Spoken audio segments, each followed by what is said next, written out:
Caesar starts this hour in Chicago. Hi, Caesar. How are you? I'm doing great. You know Thank what? you. I'm That's excited to be Cesar. here. Is it Cesar or Caesar? Caesar. It is Oh. Caesar. Like Julius Caesar. Got it. Okay. I did not mess it up. Good. How can I help? Thank you so much. I'm 26 years old, tuned in from Chicago. I have approximately $100,000 in my savings.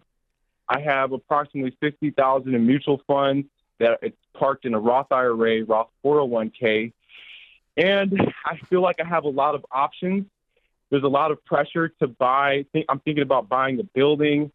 And it's putting a lot of pressure on me, but it's a lot of options. I really don't know what to do at the moment, and I would like your advice about my situation. Do you have any debt? Zero debt. Zero debt. Way to go. Are you married? I am not married. Why hasn't some woman snapped you up? I know, You're that's sharp. right. No, there's a woman. Trust me. Yeah. Man, you're killing it. Way Very to go. good. You're killing it. Way to go. I'm proud of you. So is your Thank you. personal residence paid off as well? Or are you a Now, buyer yet? I am renting at the moment in Chicago, and this is my situation for renting. Mhm. It's a 2-bedroom. It's $1,000 a month, and I'm splitting it with a roommate, $500 each. Wow. Stole that. So you're not in a hurry to get out of that. No, that's a deal. I know. So I What's the assume deal? they're not shooting down the street, are they? No, they're not actually. Right. They're not shooting down the street. All right. So what Yeah, I exactly wouldn't do is your that. question? Like, what are you hoping to get from this call? Okay, there's a general question and specific question. I'm feeling a lot of pressure to buy my own building, a multifamily unit home, and to move into that. Who is pressuring you? Mm. That's a great question. It is. In Chicago, it's like the thing to do. Like. Well, among people 27-year-olds, around me are it's the doing thing it. to do, but that doesn't mean that's smart. Mm. So I mean, dude, you have really good instincts. You have really good skills. You are so far ahead of normal. Normal sucks, is broke, has no money. I mean, you got some money piled up. You've done a great job. Way to go. If you want to buy a condo to live in, that's fine. But don't buy it because the society that's stupid thinks you should. Right. Okay. You buy it because you looked at it and you said, I like these numbers. I mean, you're the guy living in a $500 rental situation in Chicago. You're that guy. Right. Score. You're the smart I guy. know, right? You're the smart guy. Be listening to him. He's got more going on. So if you want to go buy you a condo, that's great. You got $100,000 to put down, or you need to set back an emergency fund of 3 to 6 months of expenses.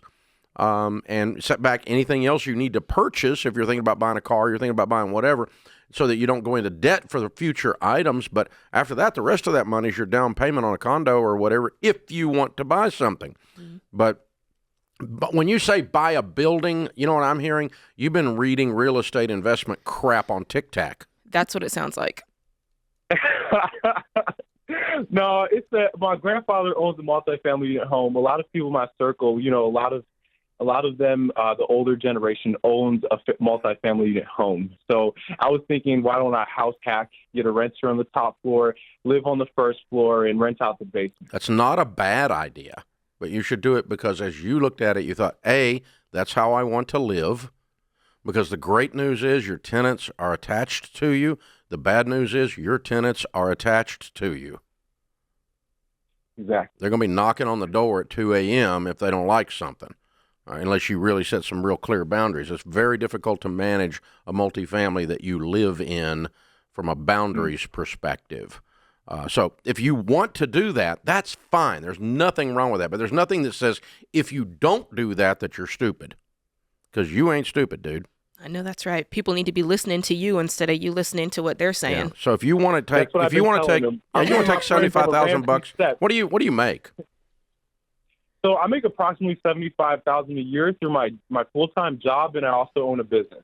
And what does it make?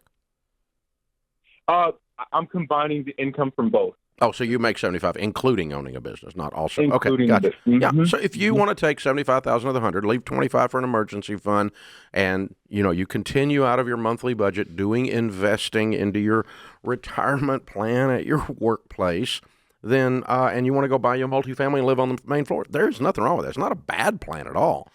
But this idea that somehow, here's a good rule of thumb, okay? Whatever everyone else in America is doing, do the opposite, and you'll probably have some money. True that. Now, can I play devil's advocate here? Why? Because I'm sitting here thinking, well, here's my thought. I'm like, okay, if he was buying a personal residence and he knows that he can afford it without any rentals, just on his own, great. But if he's buying this building that's more expensive and he's depending on the rent coming in, should he not pay cash for this property? No. It wouldn't matter. If it's your residence and you're going to take out a mortgage, as long as you can pay the payments, and if you have to have the rent to pay the payments, no.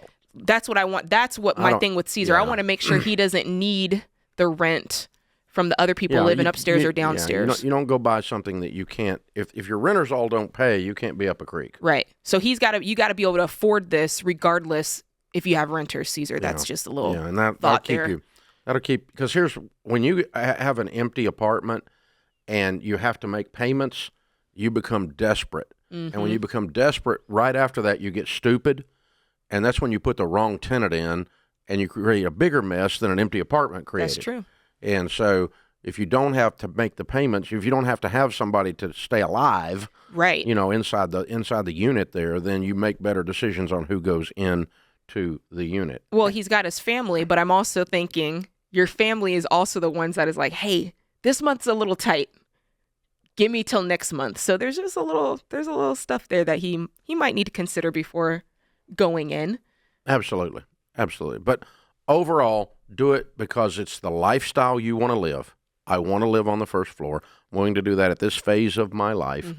I'm willing to deal with tenants next door. I'm not doing this because my grandpa did it.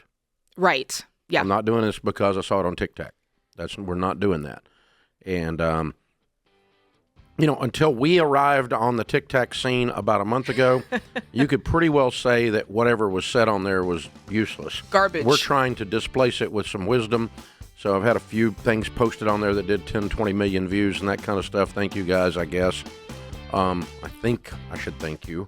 But, yes, thank the people because they're making the views go. Yeah, well, I mean, we got to put something good on there to try to redeem the platform. But it's more full of get-rich-quick crap than anything I've seen since midnight cable.